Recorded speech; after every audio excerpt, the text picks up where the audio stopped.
প্রশ্ন হলো ফজরের নামাজ কাজা হলে কখন পড়বো এবং কোন নিয়মে পড়বো।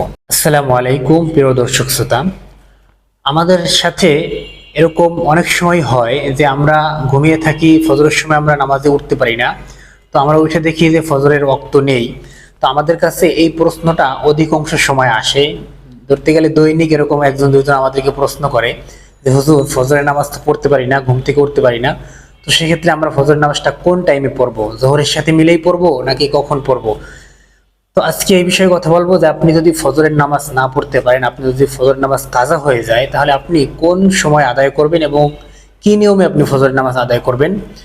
তো সম্পূর্ণ কথাগুলো শোনার জন্য আমাদের সাথে থাকতে হবে। তো এজন্য আপনাকে সবচেয়ে গুরুত্বপূর্ণ যে বিষয়গুলো খেয়াল রাখতে হবে। যদি আপনার এমন হয় যে আপনি ফজর রাতে ঘুমাইছেন কিন্তু ফজর সময় উঠতে পারেন নাই, ফজর নামাজটা আপনার কাজ হয়ে গেছে, তো সেক্ষেত্রে আপনাকে দুই তিনটা বিষয় অবশ্যই খেয়াল রাখতে হবে। এর আগে আমি বলি যে ফজরের নামাজ কেন কাজা হবে। মুমিনদের আসলে ফজরের নামাজ কাজা হওয়ার কথা না, তারপরেও ভবিষ্যৎ দুই একদিন হতে পারে, মাসের ভেতরে একবার দুইবার, হ্যাঁ এরকম। কিন্তু প্রতিনিয়ত যদি আপনার ফজরের নামাজ কাজা হয় এবং আপনি যদি প্রতিদিন কাজা আদায় করেন, তাহলে কিন্তু আসলে এতে কোনো ফায়দা নেই। এজন্য আপনাকে অবশ্যই চেষ্টা করতে হবে ফজর সময় আপনাকে জাগার জন্য এবং নামাজ পড়ার জন্য। তো যদি দুই একদিন আপনার ফজর নামাজ কাজা হয়, তাদের জন্য আজকের কথাগুলো।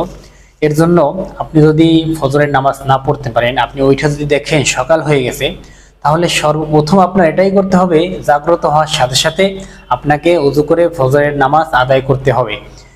যদি আপনার এমন সময় জাগ্রত হন যেই সময়ে সূর্য উদিত হইতেছে, তাহলে আপনি ওই সময় নামাজ পড়বেন না। 20 মিনিট আপনি অপেক্ষা করবেন এবং 20 মিনিট পরে আপনি ফজরের নামাজ আদায় করবেন। রাসূলুল্লাহ সাল্লাল্লাহু আলাইহি ওয়াসাল্লাম বলেন, তোমরা যদি কখনো ঘুমের ঘরে থাকো এবং ঘুম থেকে উঠে দেখো যে ফজরের সালাতের সময় শেষ, অথবা অন্য কোনো ওয়াক্তের নামাজ তোমার খেয়াল ছিল না, কিংবা তোমার যে কোনো কারণে ছুটে গেছে, তাহলে সাথে সাথে যখন সময় পাবা অথবা যখন তোমার স্মরণে আসবে, সাথে সাথে তোমাকে ফজরের নামাজ আদায় করতে হবে। সেজন্য আমাদেরকে খেয়াল করতে হবে, আমি ঘুম থেকে উঠছি, এরপরে আমার বাকি কোন কাজ আছে কি আছে সেটা বড় কথা না, আমাকে আগে ওযু করতে হবে এবং আমাকে আগে সালাত আদায় করতে হবে। এখন প্রশ্ন হলো যে এই সালাতটা কিভাবে আদায় করবো, আমাকে সুন্নত সহ পড়বো নাকি সুন্নত ছাড়া। এখন দেখেন, এখানে সুন্নত আসলে সুন্নতের কাজা হয় না। সেক্ষেত্রে আপনি শুধু ফরজ সালাত আদায় করবেন এবং চাইলে আপনি সুন্নত পড়তে পারেন, সমস্যা নেই। তবে গুরুত্বপূর্ণ বিষয় হচ্ছে আপনাকে ফরজটা আগে 2 রাকাত পড়তে হবে। আর অনেকে বলে থাকেন, হুজুর আমরা জোহরের সালাতের আগে আমরা কি ফজরের সালাত পড়বো কিনা, 2 রাকাত জোহরের সাথে যদি পড়ে নেই, ঘুম থেকে না উঠতে পারি সকালে, তাহলে এটা আপনার জন্য একটা ভুল সিদ্ধান্ত হবে। কারণ হচ্ছে আপনি যখন ঘুম থেকে উঠবেন আপনাকে তখন আদায় করতে হবে, আপনি জোহরের জন্য অপেক্ষা করবেন না, এটা কখনো না। তাহলে আপনি, মুমিনদের তো এটাই সবচেয়ে দুঃখের বিষয় হওয়ার কথা যে আমি ঘুম থেকে উঠছি, আমি দেখতেছি ফজরের সময় নেই, তো আমি কি করবো, তাড়াতাড়ি ছুটি করে নামাজ পড়া উচিত। সেজন্য আপনার জোহর পর্যন্ত অপেক্ষা করার কোনো মানে নেই।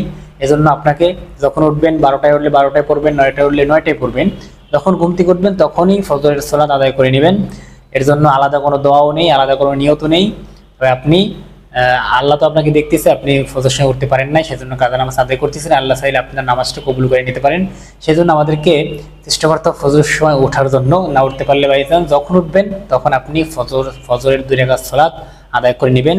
বাকি ওয়াক্তগুলো সেম এরকম, যদি আপনার ছুটে যায় আপনি যখন সময় পাবেন স্মরণ হওয়া মাত্র আপনাকে সালাত আদায় করতে হবে। সেজন্য আমাদেরকে এই বিষয়গুলো খেয়াল রাখতে হবে ইনশাআল্লাহ।